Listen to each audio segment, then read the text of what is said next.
देखो, स्कूल की तुम्हारी छुट्टी आई गई। अपन ने पढ़ लिया था कहाँ तक? जॉलवेरिन तक, है ना? जॉलवेरिन तक पढ़ लिया था ना। अब अपन पढ़ेंगे बेटा ए न्यू कंजर्वेटिव है, a new conservatism, a new conservatism. अच्छा देखो, अपन ने पिछले साल पढ़ा था कंजर्वेटिज्म। कंजर्वेटिव लोग कौन होते हैं? कौन कंजर्वेटिव? एक तो अपन ने पढ़ा था लिबरल्स कौन होते हैं, और दूसरा अपन ने पढ़ा है कंजर्वेटिव। दो तरीके के लोग होते हैं, कंजर्वेटिव, लिबरल्स, और एक बीच वाले लोग रहते हैं जो कुछ भी नहीं करते हो। क्या बोलते हैं उनको अपन? मीडियम्स मान लो, मीडियम। और क्या मान लोगे? Radical, sorry. कौन लोग थे? रेडिकल्स। कौन थे? रेडिकल्स। कंजर्वेटिज्म वाले कंजर्वेटिव लोग कौन थे? जो राजा के साथ रहते थे, राजा के लोग थे ना। किंग लिख लो इसमें, कंजर्वेटिज्म में क्या लिखोगे? King and his peoples. ठीक है। उसके बाद लिबरल्स कौन थे? लिबरल्स मतलब वो लोग हैं जो क्या चाहते हैं? सुधार चाहते हैं, लेकिन धीरे धीरे सुधार चाहते हैं ना। Change but slowly, slowly change चाहते हैं। और रेडिकल जो होते हैं वो क्या चाहते हैं? तुरंत चेंज चाहिए उनको, है ना। फास्टली चेंज, कैसे चेंज चाहिए? फास्ट चेंज चाहिए, तुरंत ही सुधार चाहिए उनको। और कंजर्वेटिज्म किंग के लोग रहते हैं कि उनको तो सुधार चाहिए, चाहिए ही क्यों? वो तो राजा ही बना रहना चाहेगा। समझ में आ गई ना बात? तो अब अपन को पढ़ना है एक न्यू कंजर्वेटिज्म में हुआ क्या। बात ये है, नेपोलियन जब जॉन वेरिनो और साइसिस बन गए तो, लेकिन क्या हुआ बाद में? फ्रांस में क्या हुआ? नेपोलियन युद्ध हार गया, वाटरलू की एक लड़ाई हुई थी। कौन सी लड़ाई? Battle of Waterloo. Battle of Waterloo 1815। Battle of Waterloo में नेपोलियन क्या हो गया? हार गया। क्या हो गया? हार गया, डिफीट कर गया। डिफीट कर गया। अच्छा, नेपोलियन ने डिफीट करने से क्या हुआ बेटा? नेपोलियन का युद्ध वाटरलू का हुआ किसके साथ था? पहले तो ये देख लो। इसका युद्ध हुआ था पर्शिया के साथ। PRUSSIA, Persia. ऑस्ट्रिया।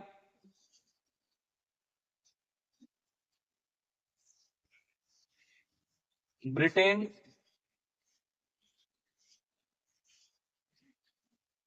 और रसिया। ये चारों लोगों ने मिलकर क्या किया था? इससे लड़ाई करी थी, बैटल ऑफ वाटरलू की। किससे? नेपोलियन से। ठीक है। अच्छा, नेपोलियन लड़ाई हार गया, और इस चारों के चारों देशों ने फ्रांस की, और फ्रांस की जो भी टेरिटरी थी उसके ऊपर क्या कर लिया? खुद खुद का अधिकार बनाने की सोच ली। क्या बनाने की सोच ली? अधिकार बनाने की सोच ली। किस किसे सोच ली अधिकार बनाने की? पर्सिया ने सोच ली, ऑस्ट्रिया ने सोच ली, रसिया ने सोच ली, और ब्रिटेन ने सोच ली। पर्सिया, ऑस्ट्रिया, रसिया और ब्रिटेन। ठीक है। अच्छा, आगे देखो साहब, क्या हुआ न्यू कंजर्वेटिव्स में? देखो, दे रिस्टोर्ड द मोनार्की। इन चारों देशों में, कई चार देशों में मोनार्की थी, तो इन्होंने क्या कर दी? पहला काम, दे RESTORED, रिस्टोर्ड द, MONARCHY, उन्होंने क्या रिस्टोर कर दी? मोनार्की। ठीक है। दूसरा, restored the power of church. RESTOR, restore the POWER, power of CHURCS, church की पावर को दोबारा लगा दिया उन्होंने।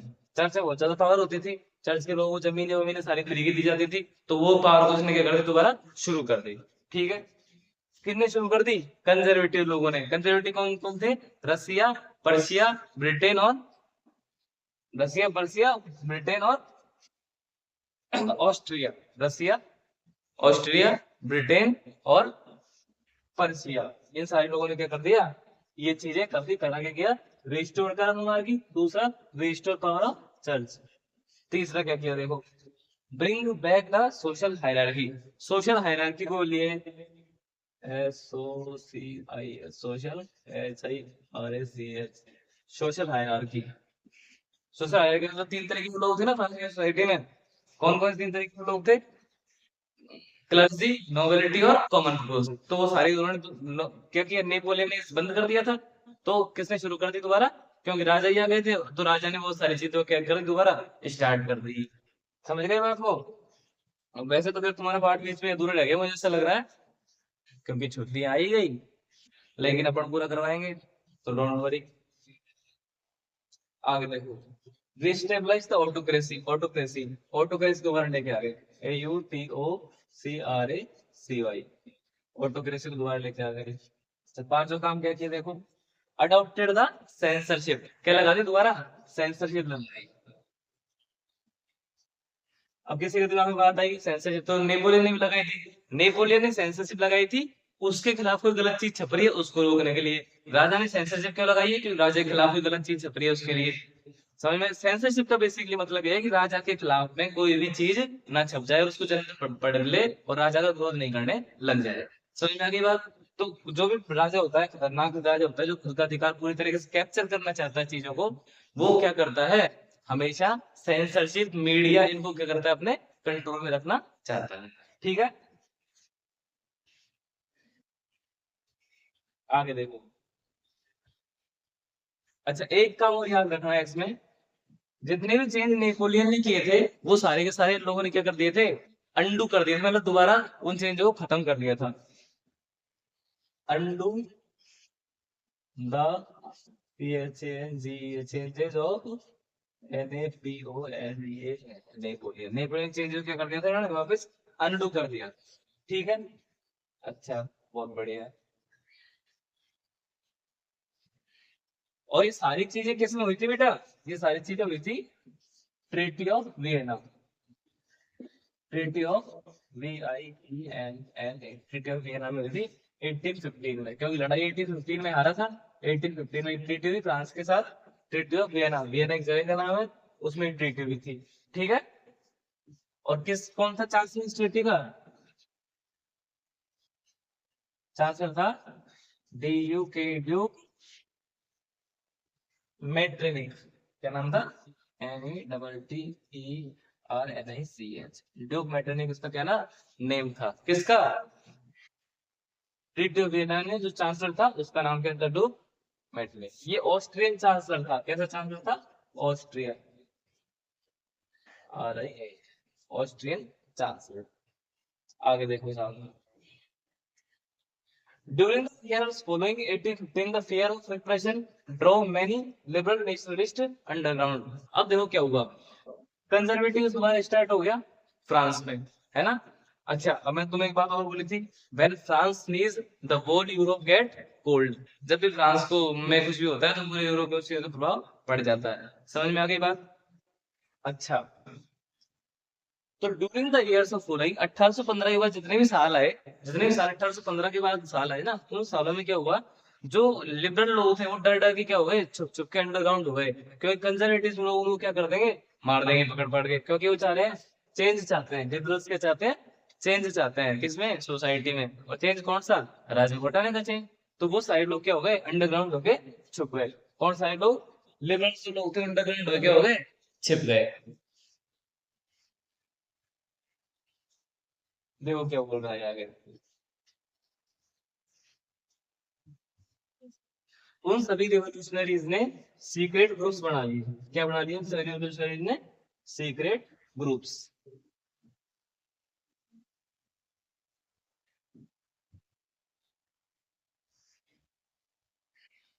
दे were unable to act openly because conservatives were in power. लेकिन वो बाहर नहीं आ पा रहे थे, कंजर्वेटिव्स किस में थे? पावर में थे। कंजर्वेटिव लोग किस में थे? पावर में थे। ऐसा देखो बेटा होता ही है, जब भी किसी एक ग्रुप की सरकार आ जाती है तो दूसरे ग्रुप वाले लोग क्या हो जाते हैं, शांत बैठ जाते हैं। ठीक है, क्या बैठ जाते हैं? शांत बैठ जाते हैं। अभी देखो ऐसे बीजेपी का चल रहा है, तो क्या है, कांग्रेस वाले शांत है, और जो शांत नहीं है उनके ऊपर क्या कर देते हैं, ईडी सीबीआई रेड डाल देते हैं। समझ में आ गई बात? क्या डाल देते हैं? तो शांत होना पड़ता है। ठीक है, तो क्या बन गए? सीक्रेट ग्रुप्स बन गए।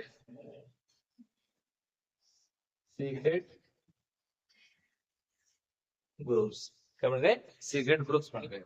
ठीक है, to oppose the monarchy in Europe, क्या किस लिए? To O double P O है, oppose the monarchy in Europe, क्या करने के लिए? यूरोपियन मोनार्की को अपोज करने के लिए। और to abolish the autocratic rule, और दूसरा लिखो तुम, to A B O L I S, abolish the, A U T C R A T I C R U L A, autocratic rule को खत्म करने के लिए। कौन से रूल को खत्म करने के लिए? राजाओं के रूल को, किसी एक आदमी के रूल को खत्म करने के लिए ये सारा काम उन्होंने कर दिया था। आगे देखो, इन्हीं सीक्रेट सोसाइटीज में एक सीक्रेट सोसाइटी वाला आदमी का नाम क्या था? अच्छा, अब नया टॉपिक आ गया, द रेवोल्यूशनरीज। कंजर्वेटिज्म का सीन खत्म हो गया, अब आ गया द रेवोल्यूशनरीज। 2.4 की अपन बात कर रहे हैं, द रिवॉल्यूशनरीज। ठीक है, रिवॉल्यूशनरीज में पहला आदमी, एक आदमी का नाम मिलेगा तुम्हें इसमें, जी आई पे M A J J N, गिस पे मेजनी। मेजनी क्या था बेटा? Mazzini he was an Italian revolutionary. क्या था? क्या था? आई टी ए आई एलियन रेवोल्यूशनरी था। ठीक है, बॉर्न इन जिनोआ 1807, कहाँ हुआ था? जिनोआ में 1807 में पैदा हुआ था। क्या हुआ? पैदा हुआ। आगे देखो, ये फाउंडेड टू अंडरग्राउंड सोसाइटीज, उसने टू अंडरग्राउंड सोसाइटीज फाइंड करी। कितनी सोसाइटी फाइंड करी? दो अंडरग्राउंड सोसाइटी। कौन कौन सी? पहली Y O U N, young, I T A young Italy, और दूसरा यंग यूरोप। कौन सा? Young Europe. कौन कौन सोसाइटी फाइंड करी? यंग इटली और यंग यूरोप। अच्छा, जो क्या है, एक बार मैं तुम्हें बताता हूँ। सीक्रेट सोसाइटी है, नाम से पता चल रहा है कोई बहुत बड़ी चीज हो नहीं सकती, क्योंकि छुप छुप के काम करना है। लेकिन फिर भी इनका नाम अपन को आज पढ़ना पड़ रहा है। उसका रीजन ये है क्योंकि ये चीजें बहुत छोटी होकर एक बहुत बड़ा इम्पैक्ट डाला इन्होंने सोसाइटी के ऊपर। क्या डाला? बहुत बड़ा इम्पैक्ट डाला। मतलब सोसाइटी को आगे बढ़ाने में, सोसाइटी को मोनार्की से डेमोक्रेसी की तरफ लेके जाने में क्या किया? एक बहुत बड़ा हेल्प करी, कंट्रीब्यूशन किया। इसलिए मेजनी जैसे लोगों का नाम याद रखा जाता है, इसलिए उसके कामों का नाम याद रखा जाता है, इसलिए यंग इटली और यंग यूरोप को हमको पढ़ना पड़ता है। ठीक है, आगे देखते हैं। As a young man of 24, he was sent into exile in 1831 for attempting a revolution. अच्छा, देखो क्या हुआ। 24 की एज में ही इनको एग्जाइल दे दिया गया। क्या दे दिया गया? एग्जाइल, मतलब देश निकाला दे दिया गया। क्योंकि क्या कर रहे थे? रेवोल्यूशन कर रहे थे। क्या कर रहे थे बेटा? रेवोल्यूशन कर रहे थे। अच्छा, जो भी आदमी रेवोल्यूशन करता है, क्या करता है? रेवोल्यूशन जो भी इंसान करता है वो क्या है, ज्यादातर सरकारों को पसंद नहीं आता। किसको पसंद नहीं आता? सरकारों। अच्छा, क्यों नहीं पसंद आया सरकारों को? क्योंकि सरकारों को क्या है, गुलाम चाहिए। ठीक है, सरकारों को उनकी भाषा बोलने वाले लोग चाहिए। जैसे छोटी मोटी सरकार तुम्हारे आसपास ही चलती है, उसमें भी क्या है कि किसी स्पेसिफिक इंसान को क्या चाहिए? गुलाम चाहिए, बजाय किसके? काम करने वाले इंसान के। समझ में आ गई बात? ये है भाई। अच्छा बेटा, देखो क्या है, गुलामी की एक बात ये है कि अगर आपको गुलाम चाहिए तो फिर आप बंदर पाल लो, क्योंकि आप गुलामों से अच्छे काम नहीं करवा सकते, उस बंदर की तरह नाच नचवा सकते हो। ठीक है, जैसे मदारी बंदर को नचवाता है कि वो क्या है, उस एक तरीके का उसका गुलाम है। लेकिन जो अच्छा काम करने वाला इंसान होगा वो कभी किसी के दबाव में काम नहीं करता। समझ में आ गई बात? तो ये सेम सिचुएशंस क्या है, गवर्नमेंट चाहती है कि ऐसा हो, लेकिन ऐसा कोई भी नहीं करता है।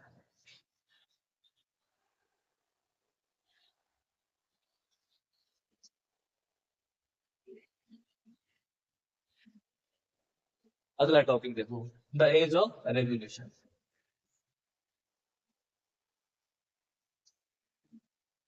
क्या है टॉपिक का नाम? The age of REVOLUTION, age of revolution.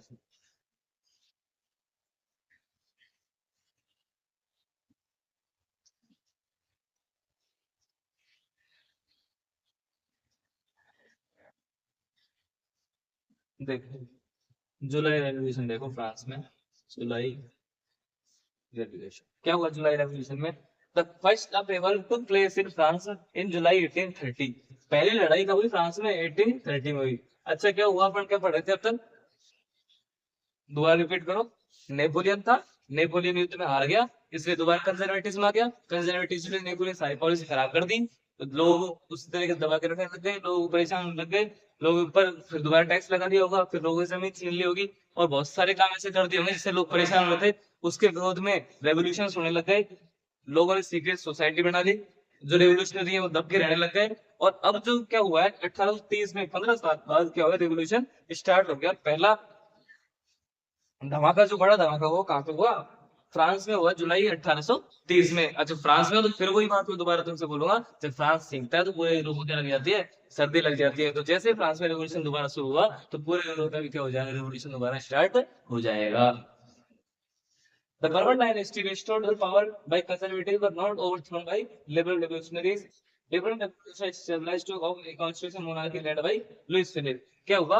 Liberal revolutionaries ने क्या किया? जो बर्बन डायनेस्टी का शासक दोबारा आ गया था नेपोलियन से के युद्ध हारने के बाद, उसको हटा के फेंक दिया, और लुइस फिलिपी, किसको? LOUI, लुइस फिलिपी को क्या बना दिया? कॉन्स्टिट्यूशनल मोनार्क बना दिया। कॉन्स्टिट्यूशन MONRACH, कौन सा मोनार्क बना दिया? कॉन्स्टिट्यूशनल मोनार्क, मतलब एक ऐसा राजा जो किसके हिसाब से चलेगा? संविधान के हिसाब से चलेगा। किसके हिसाब से चलेगा? संविधान के हिसाब से। ठीक है।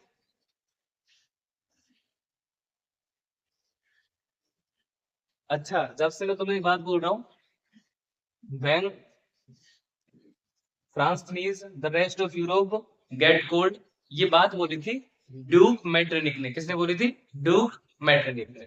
ठीक है। अब आगे थे तीन जगह रिवोल्यूशन हुए थे, अपन ने एक पढ़ लिया फ्रांस का, दूसरा अपन को पढ़ना है ग्रीस का। क्या पढ़ना है? दूसरा में पढ़ना है बेल्जियम का। बेल्जियम में क्या हुआ देखो। बेल्जियम क्या था? यूनाइटेड नेशंस ऑफ नीदरलैंड का एक हिस्सा था। किसका हिस्सा था? United Nations of, United Kingdom of Netherland का। लेकिन रेवोल्यूशन करके बेल्जियम क्या हो गया? अलग हो गया। रेवोल्यूशन करके बेल्जियम क्या हो गया? उससे अलग हो गया, खुद को ही क्या कर दिया? इंडिपेंडेंट नेशन घोषित कर दिया। इतना ही याद रखना है, ज्यादा इसमें याद नहीं रखना है। क्या था? Belgium United Kingdom of Netherland का क्या था? मतलब एक हिस्सा था, और रेवोल्यूशन करके क्या हो गया बाद में? अलग हो गया। ठीक है। अच्छा उसके बाद हमको क्या क्या रखना है? Greece war of independence. Greece का इंडिपेंडेंस हुआ। ग्रीस में क्या हुआ बेटा देखो, ग्रीस नेशनलिस्ट प्लस यूरोपियंस ने मिलकर, पोइट एंड आर्टिस्ट ने मिलकर rallied public support for Greece struggle too. क्या हुआ ग्रीस में? ग्रीस के जो रेवोल्यूशनरी थे वो और यूरोप के पोइट और आर्टिस्ट दोनों मिलकर क्या कर दिया? उन्होंने एक रेवोल्यूशन खड़ा कर दिया, एक बड़ा रेवोल्यूशन खड़ा कर दिया। किसके लिए? ग्रीस की स्वतंत्रता के लिए। किसकी स्वतंत्रता के लिए? ग्रीस की स्वतंत्रता के लिए। तो ग्रीस किसका हिस्सा था? अगर तुम ये दिमाग लगाओ तो ग्रीस किसका हिस्सा था? ऑटोमन एम्पायर का हिस्सा था। किसका हिस्सा था? ऑटोमन एम्पायर का हिस्सा था। Finally, the Treaty of Constantinople of 1832 recognized Greece as independent nation. और क्या हुआ? Treaty of Constantinople, Treaty of Constantinople, इससे क्या हुआ? ग्रीस बन गया एक इंडिपेंडेंट नेशन। ग्रीस कैसा नेशन बन गया? इंडिपेंडेंट नेशन बन गया। ठीक है। 1832 में कब बना? 1832 में, 1832 में बन गया सर। अच्छा आगे देखो।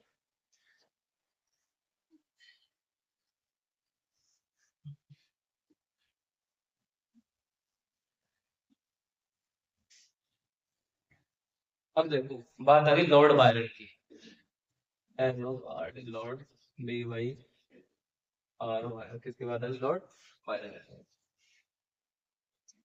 ही was an English poet. Greece revolution में ही एक आदमी था लॉर्ड बायरन, जिसकी वजह से ग्रीस रेवोल्यूशन को हासिल करने में बहुत हिस्सा मिला। अभी मैंने बताया यूरोपियन पोइट्स उसके साथ लग गए थे, तो यूरोप का एक पोइट जो ग्रीस की मतलब स्वतंत्रता के लिए जो साथ लगा, उसका नाम देखो तुम, लॉर्ड बायरन। ठीक है। लॉर्ड बायरन क्या था बेटा? एक इंग्लिश पोएट था। कैसा पोएट था? इंग्लिश पोएट था। Despite being English, he fought for Greek independence as his sentiment were strongly connected to the country. क्या थे? ग्रीक, मतलब ग्रीक लोगों के साथ जुड़ गया था, और उसकी जो भावना है ना वो बहुत ज्यादा रूप से किसके साथ जुड़ गई थी? ग्रीस के साथ जुड़ गई थी। इसलिए उसने बहुत ज्यादा अपने लेखन से, अपनी पोइट्री से ग्रीस को आजाद कराने में क्या किया? बहुत ज्यादा हेल्प करी। ठीक है, आगे देखो। He organised funds and later went to fight in the war when he died of fever in 1824। 1824 जब तक की उम्र नहीं गया, उसने पूरा संघर्ष किया, पूरा स्ट्रगल किया, वॉर में भी लड़ाई करी उसने, और पैसे भी दिए, है ना? क्या दिए? पैसे, money. Money for STRUGGLE struggle की उसने क्या दी? मनी भी दी। किसको? ग्रीस के लोगों को हेल्प भी करी। ठीक है, तो ये एक आदमी था लॉर्ड बायरन। इसके बारे में आपको थोड़ा थोड़ा याद रखना है। क्या याद रखना है? क्लियर बात है। इंग्लिश पोइट था, यूरोपियन पोइट्स ने और मतलब हिस्टोरियंस ने हेल्प करी थी। उसमें एक आदमी था Lord Byron. Lord Byron English, मतलब इंग्लिश था, इंग्लैंड से आया था, लेकिन अच्छा पोइट था। तो इसने क्या किया? वो बहुत ज्यादा सेंटिमेंट जुड़ रहे थे ग्रीस नेशन के साथ में। ग्रीस को इंडिपेंडेंट कराने की पूरी ताकत झोंक दी। 1824 में जब तक ये बुखार से मर नहीं गया, तब तक इसने वॉर में लड़ाई लड़ी, युद्ध के लिए पैसे इकट्ठे करे, और अब क्या बनाई? पूरी योजना बनाई। ठीक है, ऐसे यार। अब देखो 3.1, the romanticism, imagination and national feeling. क्या टॉपिक है? The romanticism, imagination and national feeling. अब देखो रोमांटिसिज्म क्या। अच्छा, पहले तो ये वो नहीं है, तुम समझ रहे हो। रोमांटिसिज्म ये बोला नहीं है, तुम समझ रहे हो, है ना? तुम मतलब किसी महबूबा के आके मत समझ लगे ना, रोमांटिसिज्म वो सब कुछ नहीं है। रोमांटिसिज्म मतलब क्या होता है? टू लव ओवर और CULTUR cultural, THINGS cultural things. क्या होता है रोमांटिसिज्म? मतलब कल्चरल थिंग्स को हम कितना प्यार करते हैं, हम हमारे देश को कितना प्यार करते हैं, हम हमारे देश को कैसे एक लवर की तरह प्यार करते हैं, इसको हम क्या बोलेंगे? रोमांटिसिज्म बोलेंगे, इस पार्ट के कंटेक्स्ट में। ठीक है, हिंदी इसकी होती है रूमानीवाद। क्या होती है हिंदी? रूमानीवाद। जो कि तुम्हारे टीचर एक हिंदी किताब नीचे और इंग्लिश की किताब ऊपर लेके पढ़ाते ही है तुमको, तो पता ही वो रूमानीवाद क्या होता है। लेकिन मैंने तुम्हें ऐसे ही बता दिया, कोई दिक्कत नहीं है। जो भी जैसे पढ़ाए और जो भी बच्चे जैसे पढ़े, बात ये है। रोमांटिसिज्म मतलब रूमानीवाद होता है। ठीक है, a cultural movement to develop a particular form of nationalist sentiment. क्या बोल रहा है? कल्चरल मूवमेंट होता है, क्या होता है?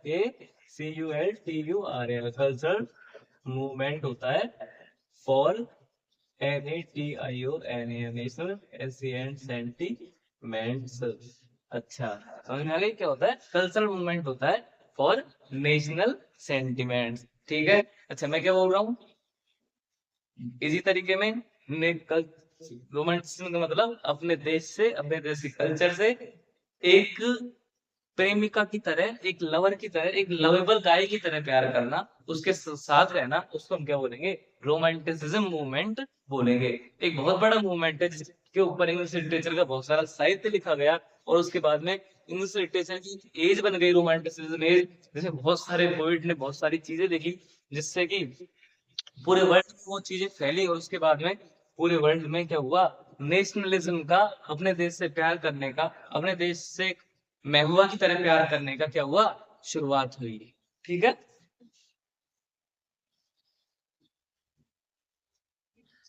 Art and poetry, stories and music helped express and shape nationalist feeling. किस किसने हेल्प करी इसको बढ़ाने में? Art, poetry, stories, stories and music and MUSIC। देखो जैसे आर्ट बनाई, बहुत सुंदर सुंदर आर्ट बनाई, इसमें देश की भक्ति दिखाई गई है ना? जिसमें देश को के प्रति प्यार दिखाया गया है। पोइट्रीज लिखी अच्छी अच्छी, जिसमें देश की बड़ाई करी गई है कि हमारा देश तो जैसे तो है ना, सारे जहां से अच्छा हिंदुस्तान हमारा, गुलशन है जिसके दम पे, और ये गुलशता हमारा, ऐसा है ना एक, सारे जहां से अच्छा हिंदुस्तान हमारा, वो एक रोमांटिसिज्म की पोएम है जो देश से प्रेम करवाती है इनको। ठीक है।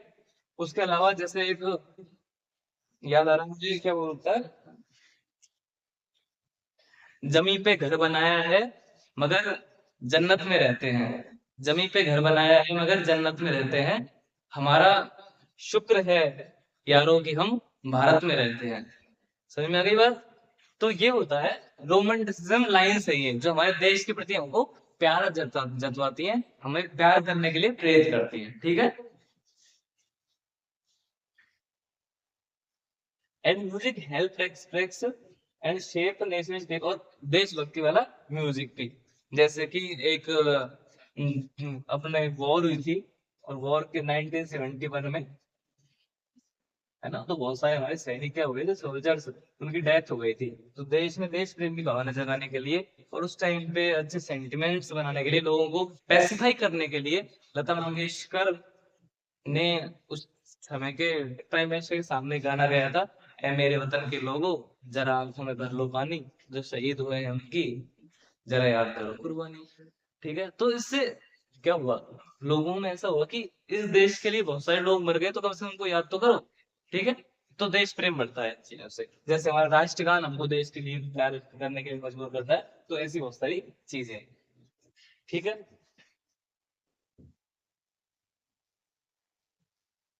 अच्छा, आगे जॉन गॉटफ्राइड नाम का एक आदमी, क्या नाम है, JOH, John, GOTT FRIED, John Gottfried नाम का एक आदमी क्या बोलता है, the true culture, the true culture was to be discovered among local peoples. क्या बोल रहा है, the true culture was to be discovered among local peoples. जो सच्चा कल्चर है देश का, जो असली देश का रूट कल्चर है, जिसके मतलब आधार पर पूरा देश बना हुआ है, वो क्या है, किसमें छुपा हुआ है, कॉमन पीपुल्स के अंदर छुपा हुआ है। किसमें छुपा है, कॉमन पीपुल्स के अंदर। वो कहीं बाहर नहीं है, वो अमीर लोगों में नहीं है, जो देश के रूट के लोग हैं, जो देश में गांव में रहते हैं, जो सबसे गरीब लोग हैं, उनके अंदर ही क्या वो छुपा हुआ है, देश का कल्चर छुपा हुआ है, असली कल्चर छुपा हुआ है। ठीक है। दूसरी बात क्या बोले उसमें, folk song, poetry and dance popularized the nation's true spirit. क्या बोल रहे हैं, फोक सॉन्ग, लोक संगीत, जो दे हमारे मतलब देश के पुराने संगीत है, लोक संगीत है, वो उनकी पुरानी पोइट्रीज एंड डांस क्या कर सकता है, रोमांटिसिज्म की भावना को, और इस पूरी स्पिरिट को, देश प्रेम की स्पिरिट को, भावना को क्या कर सकता है, पूरी दुनिया में फैला सकता है। ऐसा किसका मानना था, जॉन गॉटफ्राइड का मानना था। किसका मानना था, जॉन गॉटफ्राइड का मानना था। ठीक है।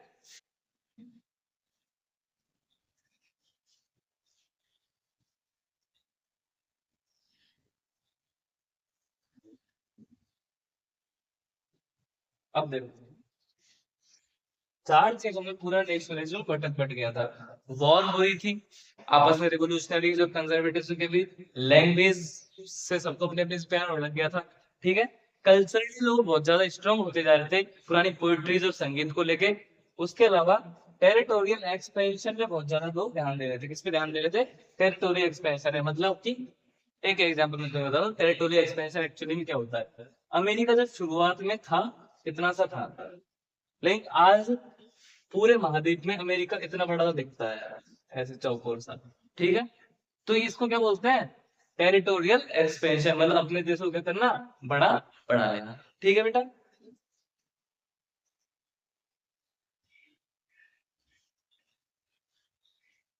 अच्छा ले लीजिए, पोलैंड की स्टोरी को पढ़ लेते हैं, फिर आज का खत्म करेंगे।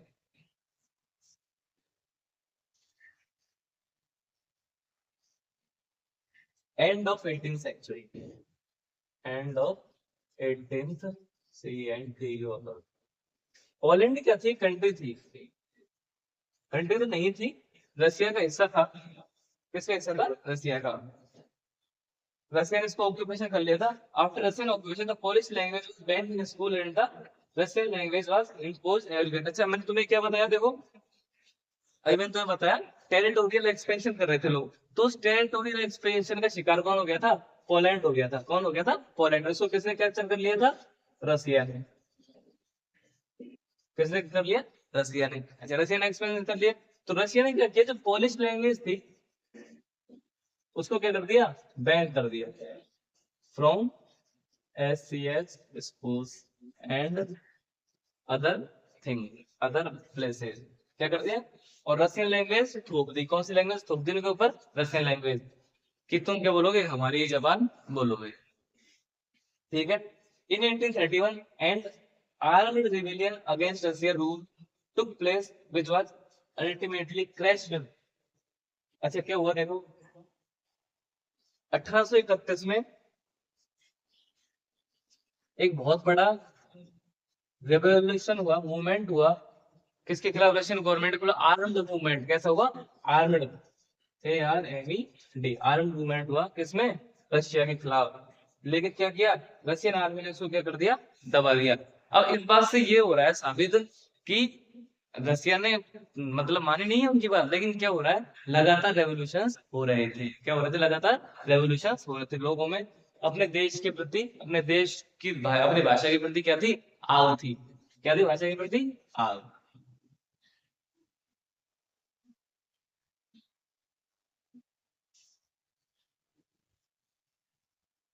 ठीक है, इतना ही रखेंगे आज। आगे फिर पढ़ेंगे हंगर हार्डशिप। 3.2 ही आएगा। Hunger hardship and popular revolt, ये पढ़ना है। तब तक के लिए बढ़िया इसको पढ़ो आराम से। 30 मिनट 31 मिनट की वीडियो बन गई है आज की। और जो भी दिक्कत होए तो मेरे पास नंबर्स पे मैसेज कर सकते। ठीक है, जो भी प्रॉब्लम है उसको सॉल्व करने का पूरा ट्राई करूंगा। तो तुम सीधा इस पे कर दो, व्हाट्सएप कर दो।